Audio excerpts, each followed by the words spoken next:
full. Is that what you're saying? And just separately on the Jobs and Skills Summit, you said that you're going to be able to announce some things on Friday, hopefully, and some things later on. In what areas are you hoping to be able to have some immediate announcements? Yeah, well, first of all, on paid pandemic leave, I don't have much more to add. I mean, there'll be a conversation, no doubt, at National Cabinet, which will rely in part on some of the other health advice and some of the other arrangements around the management of COVID.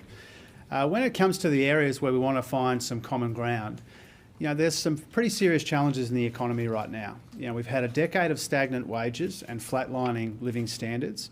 We've got an economy which is nowhere near as productive as we need it to be. We've got pockets of the Australian community locked out of the opportunities of a labour market which is at the moment at 3.4% unemployment nationally. And we've got skills and labour shortages right around the country which are acting as a handbrake on the economy. So we've got a serious set of challenges, and they are broadly agreed amongst right across the board when it comes to the participants in the summit and much more broadly as well. So we know what the challenges are. We know what the destination is, which is an economy which is generating more opportunities for more people in more parts of the country, an economy where every Australian who wants a decent, secure, well-paid job can find one, and every Australian employer that wants a well-trained, enthusiastic employee can find one. Those are the objectives as well. What the summit is about is the specific way to get there. When it comes to the agreements that might be reached or the common ground that might be found at the Jobs and Skills Summit, obviously we're looking in areas like skills, we're looking in areas like migration. There are issues around participation. There's a whole conversation to be had about enterprise bargaining to try and get wages moving again. So those are the sorts of areas that will be contemplated at the summit. I might just try and impose some order here. We'll go Phil, then Mark, then here, and then at the back. Further on enterprise bargaining, when the Morrison government brought all the same parties together that you're bringing together for those 6 months of IR talk, it was universally agreed that one of the big problems with enterprise bargaining was the boot. It was too rigid, right? And it was discouraging employers from using bargaining and falling back on awards. You're a student of the Keating era, and a bit of the Keating-Hawke era. Do you agree the boot at a minimum needs to be made more flexible, and that the ACTU should agree to that, along with business investment, making enterprise bargaining work? Yeah, we do have an open mind to that, and as you know, you've followed it as closely as anyone. Our position on that has evolved over time. And the view that we take of that is that if there is sufficient common ground found between employers and the union movement on something like that when it comes to bargaining, then we will have an open mind to that, and we'll try and be supportive of that if it's in accordance with our own objectives in the labour market. I think Tony Burke's made it really clear that his position on that has evolved. And so if there is genuine progress made on the better off overall test, it would be strange for us to ignore it. Would it be too far in your view to go back to the no disadvantage test? Is that too big a leap for Labor to embrace the Keating model? I'm reluctant to wade too much further into Tony's portfolio areas or preempt the discussion at the summit. But I think we have shown a willingness to be open-minded about possible changes in the industrial relations system, and to give them their credit, both employers and the ACTU have shown a similar willingness. One of the things that we found especially encouraging in the lead up to this Jobs and Skills Summit, which in this regard has surpassed our expectations, is that people aren't just looking to make arrangements with the government, they're looking to make arrangements and find common ground with each other. And that for me has been tremendously encouraging, to see the way that COSBA and the ACTU, to see the way the Tech Council and the ACTU, there's been a whole range of examples of where people haven't waited for government to dictate some kind of agreement and try and sign people up to it. They've done their own work, and we appreciate that and we're grateful for it. Mark. Treasurer, Labor's own analysis of the childcare policy says that for every dollar outlay, you get at least two back in economic benefit. It releases at least 100,000 women back into full-time work and millions to more hours each week. It just seems like such a no-brainer. Why not bring it forward?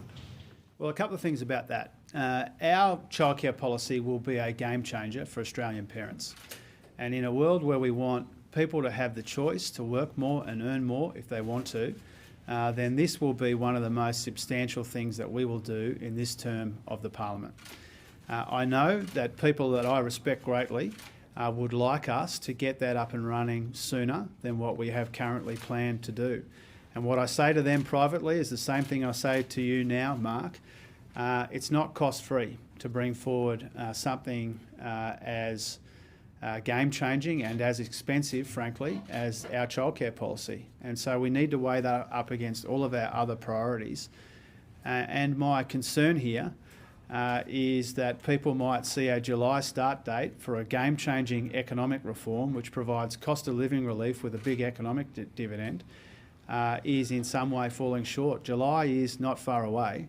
It's a big game-changing investment that we're proud to make. It will be good for mums and dads and good for the economy, and it will kick off on the 1st of July. We did have a look at bringing it in earlier.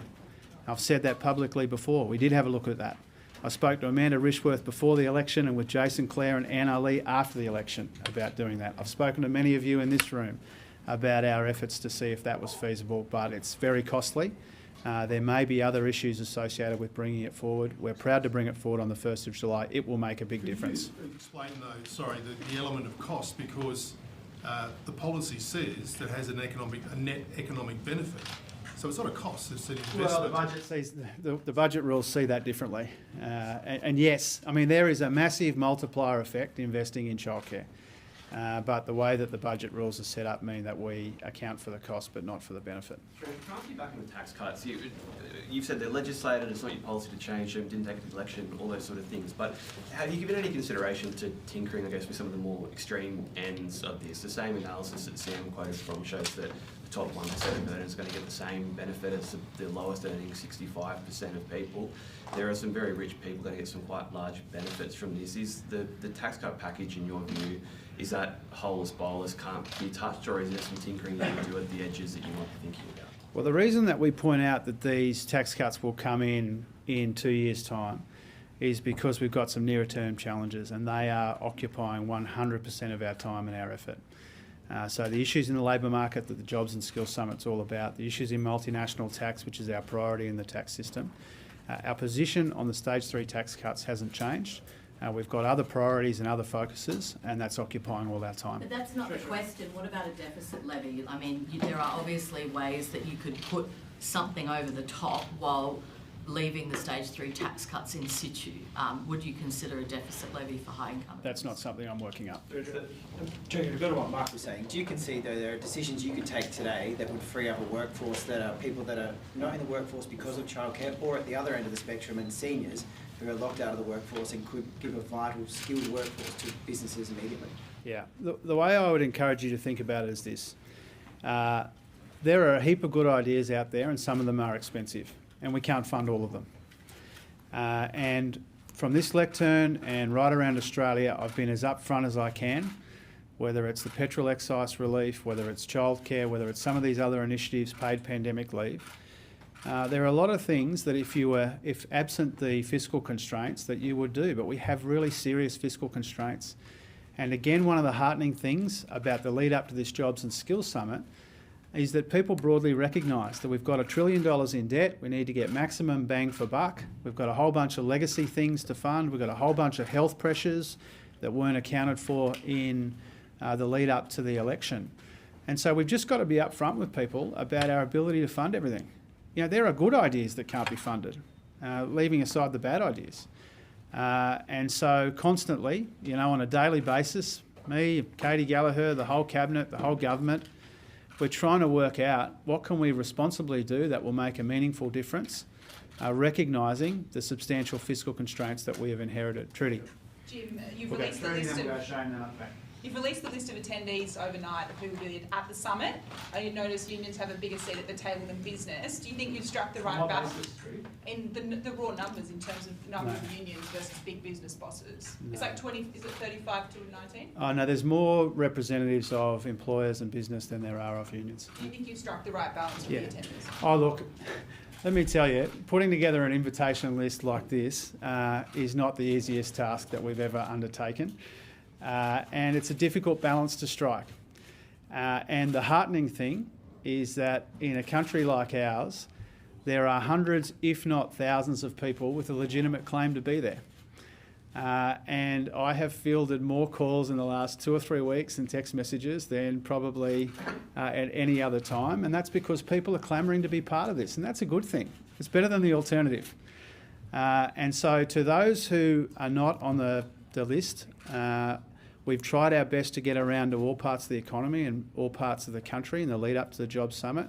There'll be a process after the Jobs Summit leading to the white paper and budgets and ComState processes and all the rest of it. But the reality is you can't invite everyone that you would like to invite. You've got to make some difficult decisions when you're putting together the invitation list. Have we got it perfectly right? Who knows? But we've got a good representative cross-section of the Australian economy and the Australian community. And we can't lose sight of the bigger picture here, which is trying to find some common ground about our big economic challenges. Treasurer, the RBA meets next week and markets are pricing in another 0.5 percentage point increase, and you've got a budget in 7 weeks. How difficult will it be to introduce a budget that does not put upward pressure on interest rates and deals with cost of living at the same time? Yeah, I mean, that is a challenge. I mean, the budget's got a big job to do because we've got to make sure that we're not adding to inflationary pressures that the Reserve Bank is dealing with independently. And we've got to make sure we're doing what we responsibly can to deal on the supply side with some of these pressures in our supply chains. Whether that is labour shortages, whether it's some of the issues around self-sufficiency, these are key priorities of the budget. You know, the way I see it is we've had this wasted decade, which has made us more vulnerable to some of these external shocks, and the job of the budget is to try and make us more resilient. Make the budget more resilient, make our communities more resilient, make the economy more resilient.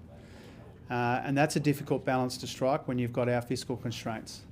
But that will be the task of the budget, to try and provide responsible cost of living relief in a way that delivers an economic dividend, to implement our election commitments, and to make a start on this legacy of rorts and waste, which has been a defining feature of the budget for too long. Trudy asked the question. So go. Treasurer, can I just ask? Yeah, just wanted to ask on Pakistan, Treasurer.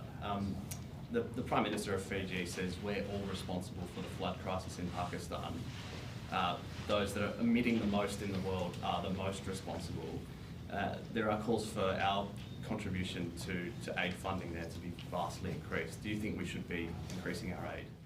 Well, we've got a substantial aid program, of course, and any changes to that are is the domain of Penny Wong and Pat Conroy, and so I don't want to cut across any conversations they might be having.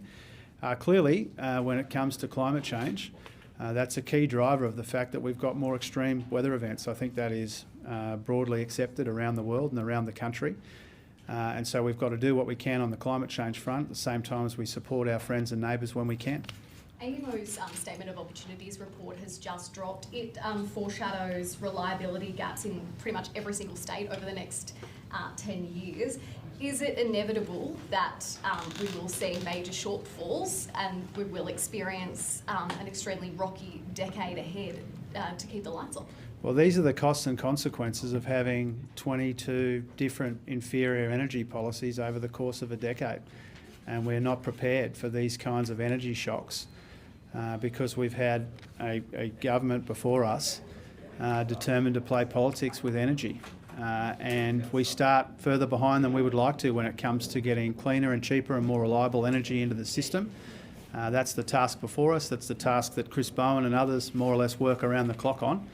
And that AEMO report, which I haven't read yet, sounds like a decent encapsulation of the inheritance and the challenge. And we'll work as hard as we can to deal with it. Thanks very much.